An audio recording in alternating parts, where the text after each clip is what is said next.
melihat Masjid Al-Mukarram yang dirahmati Allah Subhanahu wa Ta'ala, sebelum kita mengikuti khutbah dan sholat Jumat ini, akan kami sampaikan beberapa pengumuman sebagai berikut. Yang pertama yakni dana operasional masjid. 1. Infak di Jumat yang lalu tanggal 28 November 2025 sebesar Rp5.687.000. 2. Infak parkir sebesar Rp116.000. 3. Infak pemakaian ambulan dari Bapak Karimun Jalan Tangkuban Perahu sebesar Rp400.000. Untuk supir, pembantu, dan sistem sebesar Rp250.000, dan infak untuk masjid sebesar Rp140.000. Sehingga total penerimaan pekan ini sebesar Rp5.976.327.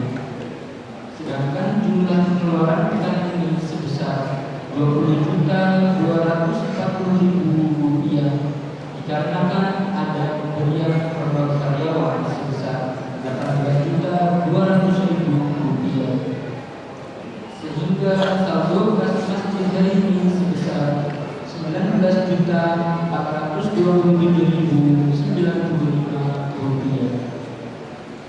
Yang kedua, penerimaan dana pembangunan pekan ini diterima sebagai berikut. 1. Donasi dari Ibu Sri Wahyuni Jalan Tangkuban Perahu nomor 37 sudah menjadi untuk 1. Almarhum Bapak Syafi'i sebesar Rp3.100.000.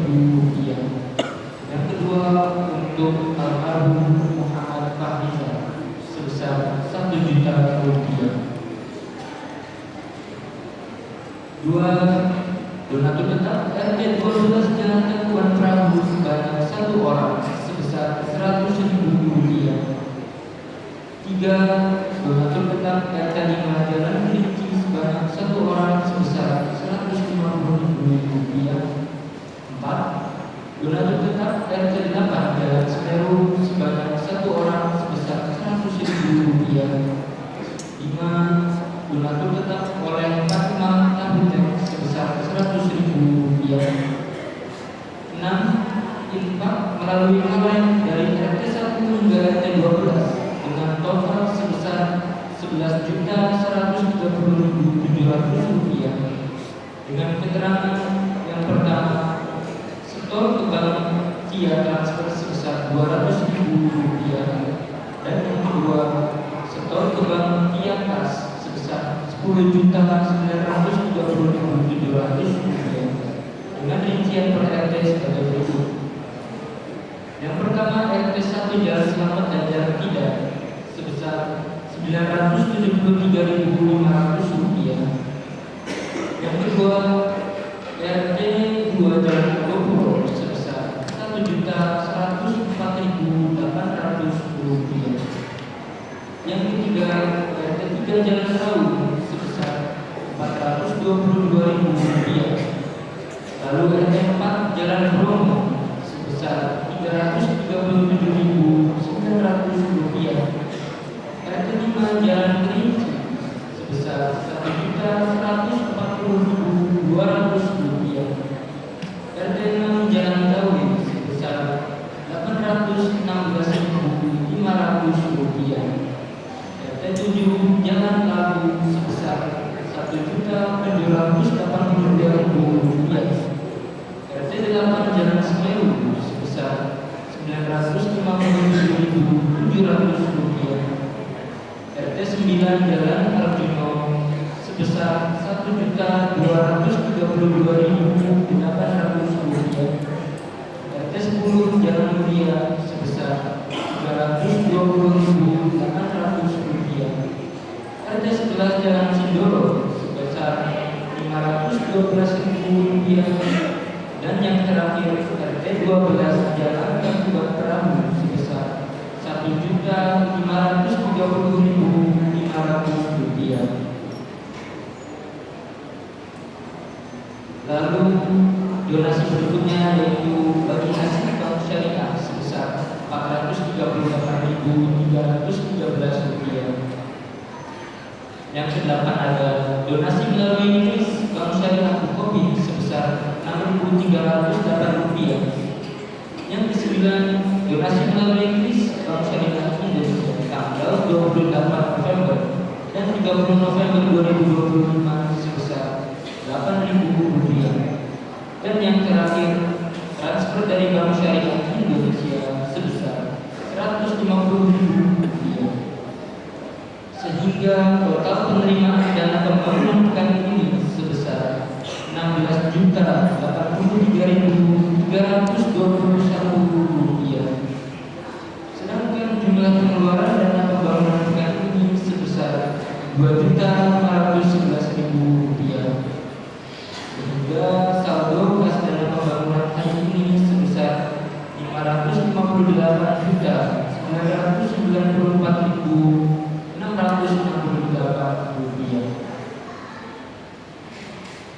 Yang ketiga, yakni dana yatim dan duafa sebagai berikut. 1. Infak bulan November 2025 sebesar Rp6.233.000. 2. Bagi hasil Bank Syariah sebesar Rp18.290. 3. Angsuran UMKM sebesar Rp450.000. Sehingga jumlah penerimaan dana yatim dan duafa pekan ini sebesar Rp6.701.290. Lalu pengeluaran dana yatim dan duafa sebagai berikut. 1. Santunan bulan November tanggal 30 November 2025 untuk 29 orang sebesar Rp8.200.000. 2. Pinjaman UMKM sebesar Rp3.000.000. 3. Biaya administrasi bank sebesar Rp10.000. Sehingga jumlah pengeluaran dana yatim dan duafa sebesar Rp11.210.000 dan saldo sebesar Rp17.241.329. Di samping itu, hari ini kami menerima donasi berupa makanan, yaitu nasi sebanyak 262 paket, kue sebanyak 35 buah, minuman es sebanyak 200 gelas, dan air mineral sebanyak 21 dus. Untuk pengambilan nomor berkah di meja halaman depan sebelah utara dan untuk bapak-bapak di meja halaman depan sebelah selatan. Mohon antri dengan baik dan tertib. Semoga infak dari berupa uang untuk operasional masjid dan untuk pembangunan serta donasi makanan dan minuman mendapat balasan dari Allah Subhanahu wa Ta'ala. Selanjutnya perlu kami ingatkan bagi jemaah yang belum mematikan ada link atau notifikasi handphone harus dimatikan terlebih dahulu agar tidak mengganggu prosesi sholat Jumat. Terima kasih.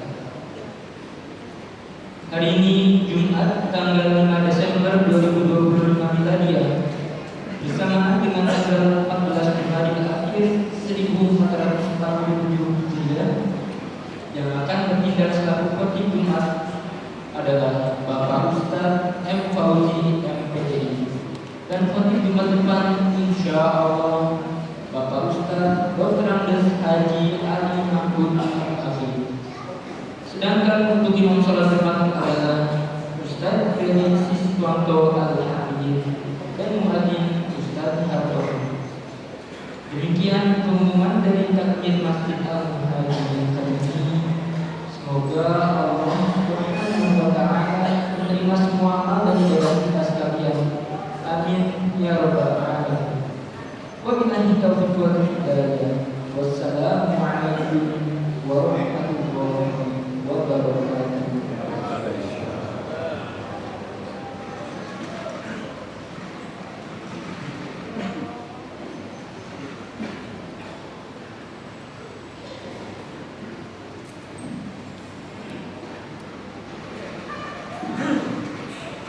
Assalamualaikum warahmatullahi warahmatullahi wabarakatuh.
الحمد لله الذي أوضح الطريق للطالبين وسهل منهج السعادة للمتقين بسائر الحكم والأحكام في الدين ومنحهم أسرار الإيمان واليقين.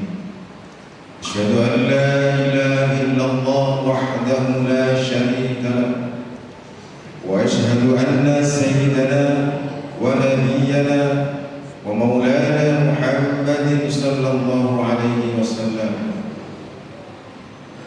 اللهم صل وسلم وبارك على سيدنا محمد وعلى آله وصحبه.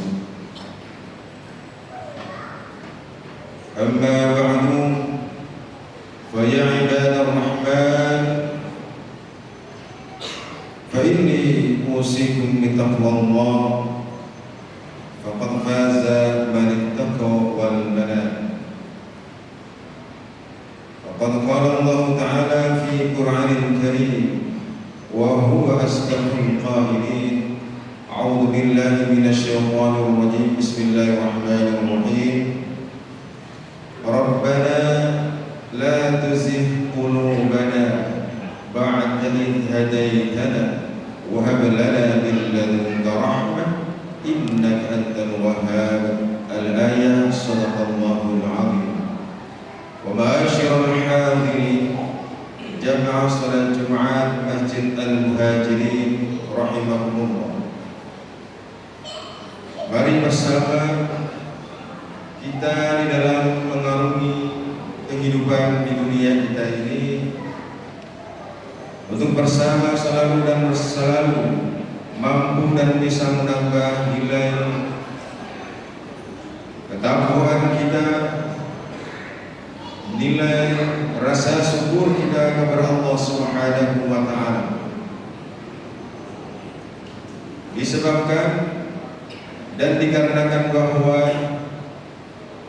yang dapat dan mampu menjadikan kita berhasil, selamat bahagia dunia sampai kelak di akhirat adalah dikarenakan modal yang utama dan terutama adalah iman. Allah Subhanahu wa taala menyatakan di dalam firman-Nya, innal insana lafi khusr illal ladzina amanu. Sungguh manusia itu adalah pasti dalam kerugian yang nyata. Illal ladzina amanu, kecuali baginya hamba adalah yang beriman. Lalu dengan iman itu kemudian mampu dapat kita aktualisasi dengan mewujudkan banyak melakukan sholihan, banyak melakukan ibadah takarrub kepada Allah Subhanahu wa taala.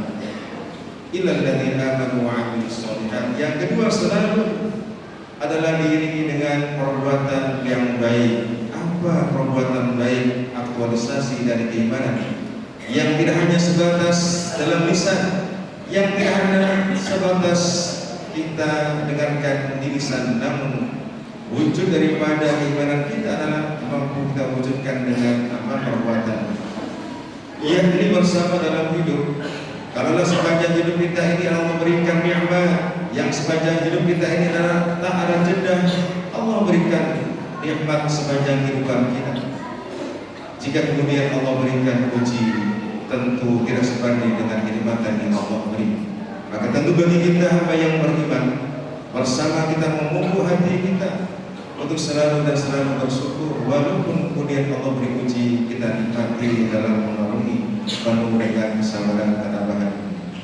Hati ini seiring dengan apa yang dikatakan oleh Imam Ibnu Athaillah Al-Iskandari, "Man lam yashkur an-ni'am faqad ta'arrada bi zawaliha." Barang siapa yang tidak pernah bersyukur atas kenikmatan Allah, maka siap-siap dalam hidupnya dia kehilangan segalanya.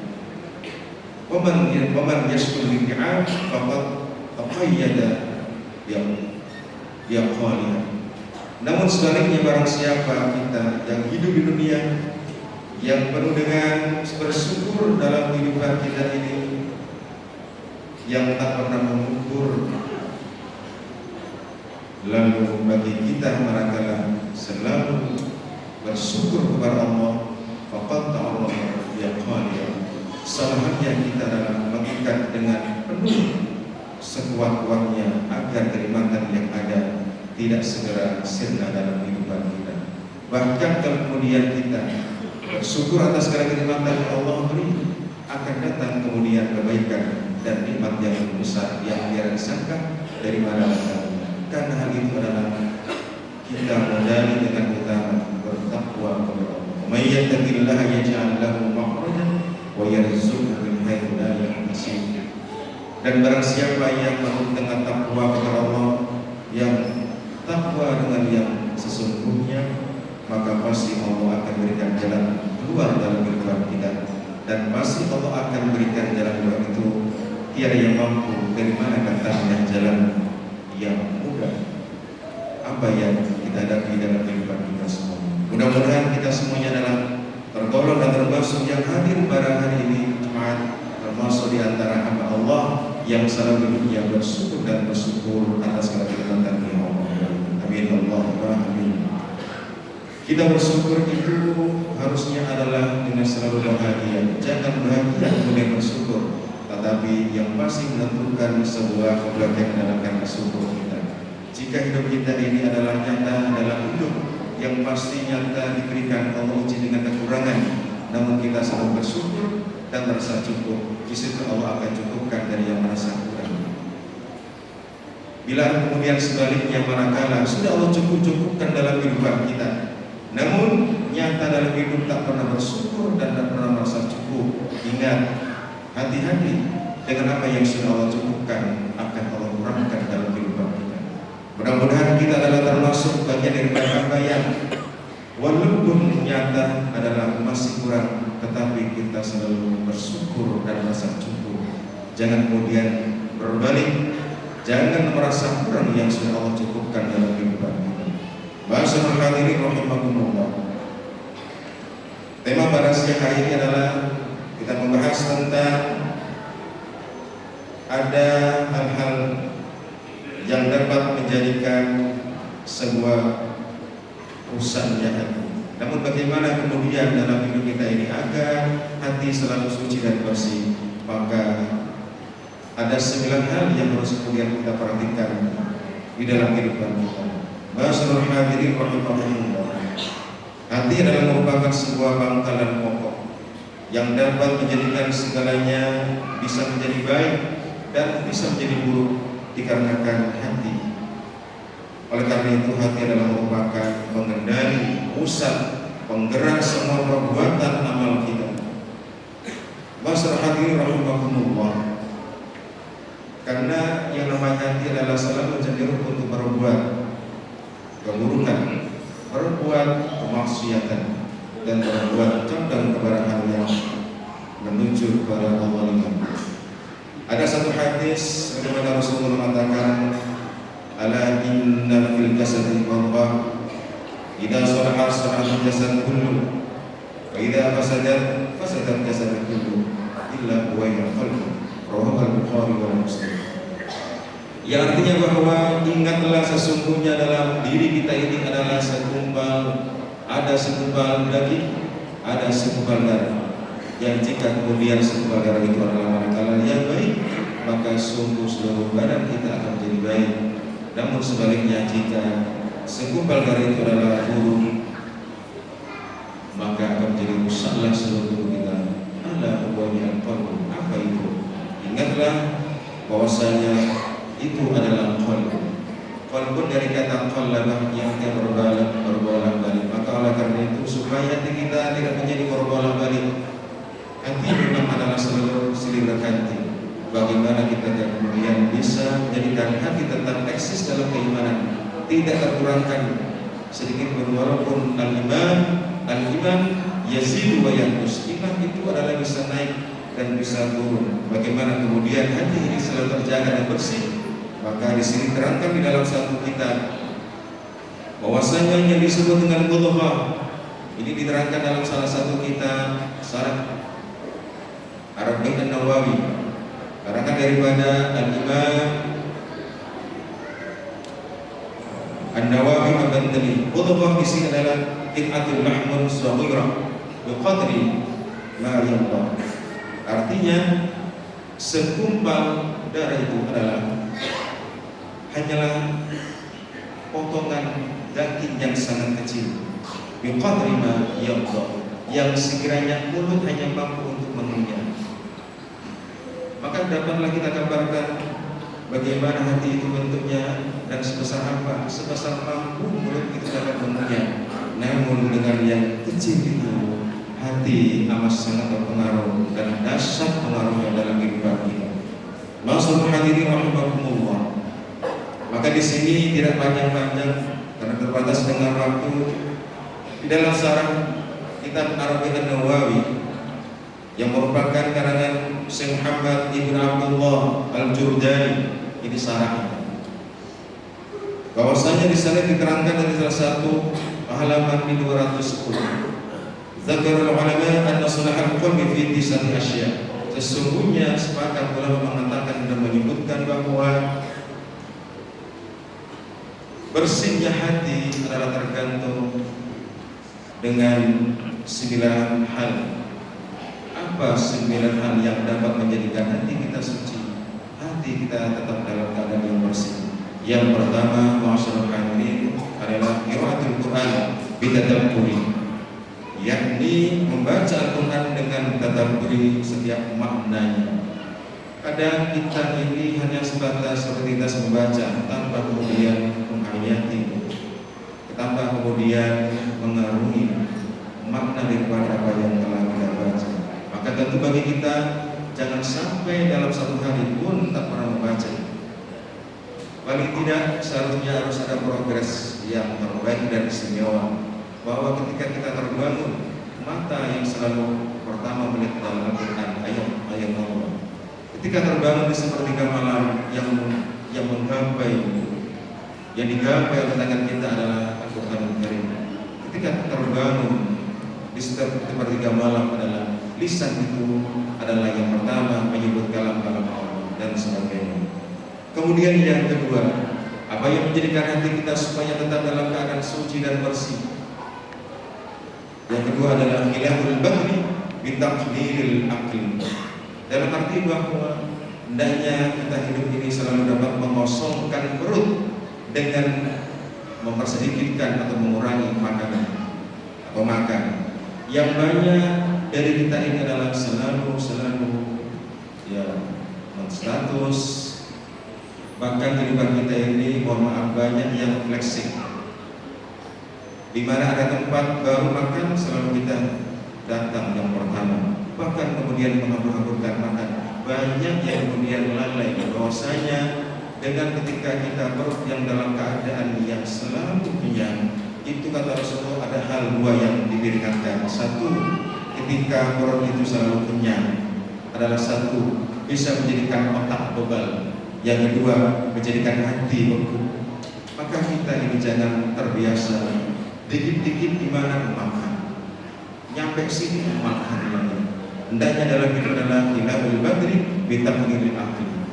Kemudian yang ketiga adalah qiyamul laili bil ibadah. Yang ketiga adalah supaya hati kita tetap dalam keadaan yang bersih dan suci adalah hendaknya kita selalu bangkit di sepertiga malam itu yang dipenuhi dengan indah yang ibadah kepada Allah. Jangan bangkit hanya untuk tipis, jangan bangkit hanya untuk membuka kulkas, melepaskan dahaga, lalu kemudian kembali lagi. Amat sayang waktu yang Allah berikan, kemudian kita hanya melewatkan tanpa harga dan bernilai. Kemudian yang kelima adalah apa yang menjadikan hati kita supaya tetap bersih dan suci. Yang kelima adalah majalisatus sholihin. Hendaknya kita selalu berada di komunitas, duduk bersama dengan orang-orang yang solih. Karena dengan orang-orang solih itu adalah mampu dapat mendatangkan keberkahan hidup. Dengan kita bergabung dengan orang-orang solih, di situ Allah akan memberikan ketenangan dalam jiwa kita. Kemudian yang keenam adalah as-sumtu amala yakni, diam dari hal yang tidak bermanfaat. Kita ini banyak yang kemudian status membuat sesuatu yang kemudian tidak berharga, bahkan kemudian ngomong yang tak ada mana dan manfaatnya.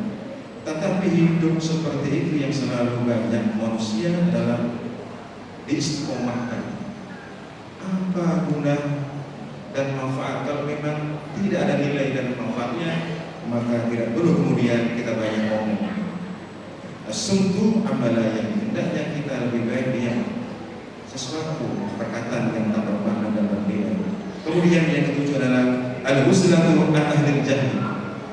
Hendaknya kita mampu untuk dapat mengasingkan diri dari orang-orang yang bodoh. Kenapa demikian? Orang-orang yang bodoh, maaf, ini kata-kata yang kasar. Hendaknya kita dapat mengasingkan diri dari orang-orang yang tidak tahu dalam bahasa Arabnya. Karena dengan orang yang bodoh itu isinya adalah kalau itu tanpa ada sesuatu yang bermakna dan bernilai. Karena yang pasti mereka dalam di situ membicarakan sesuatu, menghibah orang ataupun yang lainnya. Maka hindari kita berkomunitas dengan orang-orang yang tidak tahu. Dalam bahasa halusnya, dalam bahasa kasar adalah minal jahil. Kita coba untuk mengelakkan diri dari orang-orang yang bodoh. Kemudian yang kedelapan, tarakul khawdi finnas, meninggalkan keikutsertaan untuk mencela orang lain. Ini yang kemudian banyak tenggelam, asik kemudian mengikuti dengan framing orang yang hanya untuk membangun kebencian yang umum, yang kemudian mereka merasa berhasil atau membuat framing yang mereka orang awam kemudian ikut serta dalam mencela orang lain. Maka bagi kita masuk hadirin, jangan jadi orang-orang yang seperti baknya adalah busa. Busa itu adalah kemana hendak air itu mengalir, di situ busa selalu mengikutinya. Yang terakhir adalah al-aklu al-halal. Ini yang terpenting dari para seminar yang lainnya, yakni hidup kita ini harus selalu dengan berkonsumsi dari yang halal. Kenapa demikian? Di sini dijelaskan bahwa Rasulullah fa innahu bitawwid qalbah wa yuslihu wa tazku bidzalika al-jawari wa tadrukul mafasid wa tukassir masalih. Ya, artinya bahwa dengan yang mengkonsumsi yang dari yang halal adalah itu merupakan pangkal pokok dari 9 yang ada. Dikarenakan dengan yang halal itu mampu membersihkan hati, dapat menyinari hati, dapat pula memperbaiki dan membersihkan seluruh anggota tubuh. yang kemudian mampu dengan kuat untuk menolak berbuat kezaliman, berbuat kerusakan. Maka oleh karena itu, jika ada orang muda berbuat kasar, berbuat untuk membunuh teman dekatnya, bahkan orang tercinta, orang tua yang melahirkan, itu dikarenakan Allah bilang bisa jadi karena apa yang konsumsi dalam diri yang haram. Kekasih tercinta, orang yang termulia, istri dibunuh, suami dibunuh, anak dibunuh, bahkan yang bukan merupakan siapa-siapa bisa hidup serumah, lalu kemudian ada masalah, kemudian dicincang-cincang menjadi 80 potongan. Na'udzubillah subhanahu. Maka oleh karena itu, hendaknya kita hati-hati di dalam hidup, dan supaya menjadi tetap bersih hati kita, hindari dan lakukan 9 hal yang ada tadi.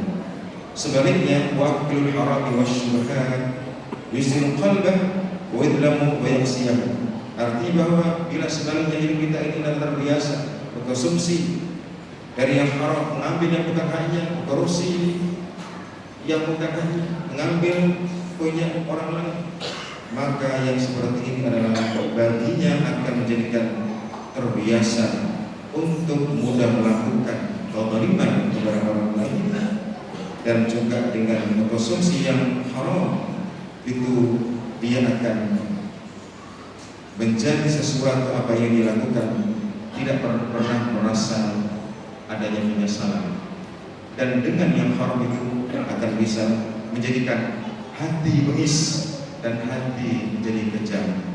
Mudah-mudahan dengan sedikit khotbah ini dapat memberikan sebuah pesan yang indah.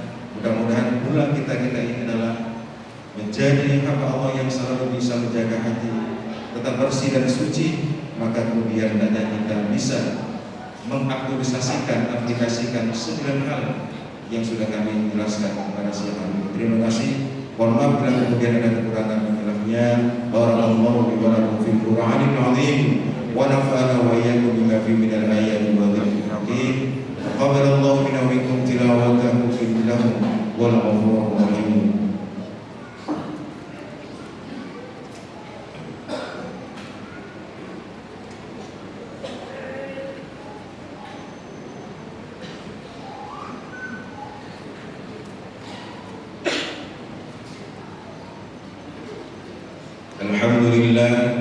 الحمد لله الذي أنزل السكينة في قلوب المؤمنين ليزدادوا إيمانا مع إيمانهم ولله جنود السماوات والأرض وكان الله عليما حكيما.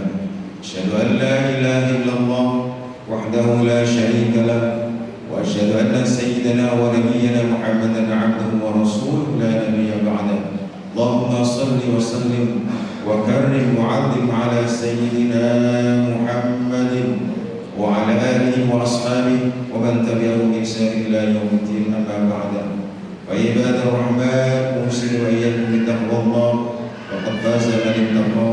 واعلموا أن الله أمركم بدأ في بنفسه وسلم بملائكة القدس إن الله وملائكته يصلون على النبي يا أيها الذين آمنوا صلوا عليه وسلموا تسليما. اللهم اغفر للمؤمنين والمؤمنات والمسلمين والمسلمات الأحياء والأموات إنك قريب مجيب الدعوات وقاضي الحاجات وغفر الذنوب والخطيئات يا أرحم الراحمين. ربنا ظلمنا أنفسنا وإن لم تغفر لنا وترحمنا لنكونن من الخاسرين. ربنا اغفر لنا وللذين سبقونا بالإيمان ولا تجعل في قلوبنا غلا للذين آمنوا ربنا إنك رؤوف رحيم. يا بالله أنت مقصودي ورضاك وقربي أعطنا بمحبتك ومغفرتك. اللهم يا مقلب القلوب ثبت قلوبنا على دينك. اللهم ثبت إيماننا ونور قلوبنا وبارك لنا فيما أعطيتنا وسلمنا في الدنيا والآخرة. اللهم نور قلوبنا بنور هدايتك كما نورت أرضك بنور شمسك أبدا أبدا برحمتك يا أرحم الراحمين. ربنا آتنا في الدنيا حسنة في الآخرة حسنة وقنا عذاب النار وقنا عذاب النار وقنا عذاب النار. صلى الله على سيدنا محمد وآخر دعوانا الحمد لله رب العالمين. عباد الله الله يأمركم بالعدل والإحسان وإيتاء ذي القربى وينهى عن الفحش والمنكر والبغي يعظكم لعلكم تذكرون ولذكر